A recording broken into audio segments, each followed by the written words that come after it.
हे हिरण्यकश्यप, ब्रह्मा जी के वरदान का आदर करते हुए मैं तेरा वध कर रहा हूँ। न दिन है न रात है, संध्या बेला है, न घर के भीतर न ही बाहर। मैं तुझे चौखट पर मार रहा हूँ। न ही मनुष्य और न ही पशु, बल्कि मेरा आधा शरीर मनुष्य और आधा शरीर पशु का है। मैं तुझे किसी अस्त्र या शस्त्र से नहीं, बल्कि मैं तुझे अपने नाखूनों से मार रहा हूँ।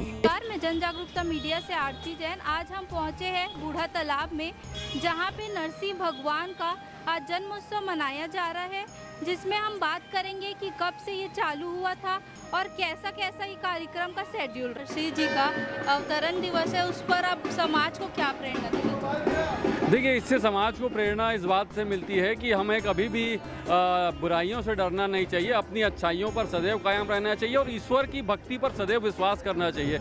ईश्वर पर आप जब विश्वास करेंगे तो आपके सारे कार्य सफल होंगे और वो किसी भी कठिन परिस्थितियों में आप रहें, ईश्वर आपको वहाँ से बचा के लाएंगे। जैसे कि हिरण्यकश्यप से बचा करके नरसिंह जी ने भक्त प्रहलाद को अपने लेकर के आया था, उसी प्रकार से भगवान जो है हर बार भक्तों की मांग पर आते हैं और उनको कष्टों से उबारते हैं। और इस अवसर पर श्री रायपुर पुष्टिकर समाज द्वारा पिछले लगभग 100 वर्षों से भी अधिक समय से यहाँ पर नरसिंह जयंती का उत्सव मनाया जाता है और इसमें एक लीला का मंचन किया जाता है, जिसमें भगवान नरसिंह ने प्रहलाद को जो है हिरण्यकश्यप के कोप से बचाया था और उसका जो मंचन पिछले 100 वर्षों से हमारे पूर्वज जो हैं इसको आयोजित यहाँ पर करते चले आ रहे हैं और उसी परंपरा को निभाने का हम भी प्रयास यहाँ पर लगातार कर रहे हैं।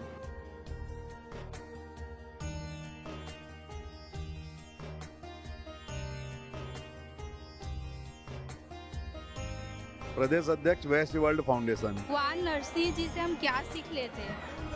भगवान नरसिंह ने भक्त प्रहलाद के लिए जो खंबे से भगवान प्रकट हुए, स्पष्ट रूप से भगवान बार बार ये कहा जाता है भक्त सबसे महत्वपूर्ण है। इसलिए भगवान जब हिरण्यकश्यप ने कहा कि तेरा भगवान क्या इस खंबे में है, तो उस खंबे से भी भगवान प्रकट हुए। और आज यहाँ पुष्टिकर समाज के द्वारा बुढ़ेश्वर मंदिर के सामने जो ये पुरातन परंपरा सैकड़ों साल से चल रही है, उस परंपरा के अनुसार यहाँ भगवान नरसिंह के द्वारा हिरण्यकश्यप के वध का मंचन होगा। और ये मुखौटा जो आप अभी देखेंगे भगवान के साथ में, वो मुखौटा भी जो है दशकों पुराना है, उस समय से काम में आ रहा है और समाज ने इस परंपरा को बरकरार रखा है। इसके लिए समाज के तमाम लोग जो है साधुवाद के पात्र हैं। हिरण्यकश्यप जयंती का ये सबसे महत्वपूर्ण और ऐतिहासिक आयोजन है। बच्चों को क्या उद्देश्य देना चाहते हैं? इस नरसिंह भगवान जी से क्या सीख लेना चाहिए? भक्त प्रहलाद से सीख लें। भक्त प्रहलाद ने जिस तरह भगवान की पूजा की, भगवान के प्रति स्वयं को समर्पित कर दिया, अंततः भगवान प्रकट हुए, उसी तरह जो है हर बालक भगवान के प्रति समर्पित हो, भगवान की पूजा करे।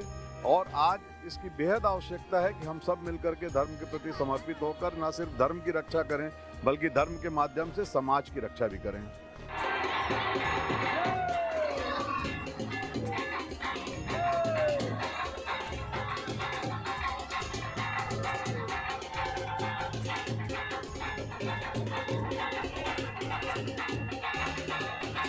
हमारा ये कहना है कि भाई जिन घर में भी पुष्करणा घर में बच्चे हैं तो उन्हें प्रहलाद का एक बार तो स्वरूप देना ही चाहिए। इवन हमने भी अपने बच्चे को 2 साल से दिया था, इस साल वो भी नानी जी के आए कलकत्ता में।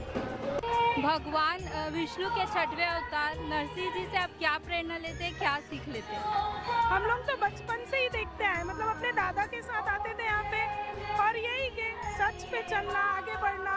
हमारे दादा ही आज से करीब 50-60 साल पहले ये नरसिंह जी का मुखौटा राजस्थान से लेके आए थे। तो हमारा तो जुड़ाव इतना है कि बच्चे भी आज यहाँ पे आके एंजॉय करते हैं और यही कि सच है वो सही रहेगा, गलत हमेशा हारेगा। ये चीज़ दिखती है बच्चों को स्पेशली। हम लोगों को तो बहुत मतलब इंतजार रहता है इस त्योहार का, समझो। आपको कैसा लगा आज जो ये नाट्य प्रस्तुत किया गया, उस पर क्या कहना? बहुत बढ़िया लगा हमको आज। ऐसा हर साल होता है? कितने सालों से होते आ रही है? हमारे जानने में तो कम से कम 50 साल हो गए होंगे यहाँ ये प्रोग्राम होते हुए। आपका परिचय? मैं राकेश अग्रवाल। कैसा लगा आज जो ये नाट्य प्रस्तुत किया गया, उस पर आप क्या कहना चाहेंगे? ये तो पारंपरिक हर साल होता है और लगभग अगर अपन रहते हैं तो यहाँ पे ज्वाइन करते हैं और संयोग से ये हमारे कुल देवता भी हैं और छत्तीसगढ़ की ये बहुत प्राचीन परंपरा है और विशेषकर ये बुढ़ेश्वर महादेव में पुष्टिकर समाज के द्वारा ये इसी तरह से मनाया जाता है। और मैं विगत कई सालों से देख रहा हूँ कि दर्शकों की संख्या बढ़ती जा रही है। हाँ। नरसिंह भगवान जी से आप क्या उद्देश्य लेते, क्या सीख लेते? नरसिंहनाथ जी का उद्देश्य यही है कि अत्याचार नहीं होना चाहिए जनता पे, और जैसा कि उनके पिताजी भक्त प्रहलाद के जो अत्याचार करते थे प्रभु का नाम लेने पर, तो वो नहीं होना चाहिए। उसका अंत करके फिर आप प्रभु में बनाने के दिशा में सनातन धर्म के शुरुआत के लिए ये किया गया है। धन्यवाद। आपका परिचय? मिथिले अग्रवाल। आज जो ये नाट्य हुआ उसको देखकर आपको कैसा लग रहा है? बहुत अच्छा लगा। ये हमारे कुल देवता है, तो हम लोग आषाढ़ में इसको मनाते। आज के दिन इनका जन्म उत्सव मनाते हैं भगवान जी नरसिंहनाथ का, तो हमको बहुत अच्छा लगता है। उनके जन्म उत्सव पर क्या क्या करते हैं आप लोग? आज के दिन हम लोग इनके भोग में रोट बनाते हैं, नारियल, वही प्रसादी, और जल का हम लोग सेवा देते हैं, शरबत जल का। बहुत अच्छा लगता है। मैं गोपाल प्रसाद व्यास, समाज सेवी।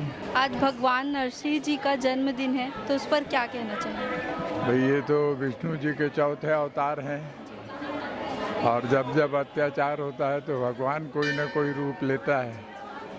तो प्रहलाद जी की रक्षा के लिए उन्होंने ये स्तंभ फाड़, पहला रिकॉर्ड है कि स्तंभ को फाड़ के बाहर आया। बाकी और जितने भी देव हैं वो तो किसी न किसी रूप में मारे हैं, क्योंकि यही एक ऐसे देव है कि वो स्तंभ को फाड़ के बाहर आए। आप बच्चों को क्या सीख देना चाहते हैं इससे? बच्चों को क्या सीख देना चाहते हैं? बच्चों को तो ये सीख देना चाहता हूँ बेटे कि सत्य पे अगर विश्वास आत्मा से है तो, अदरवाइज नो।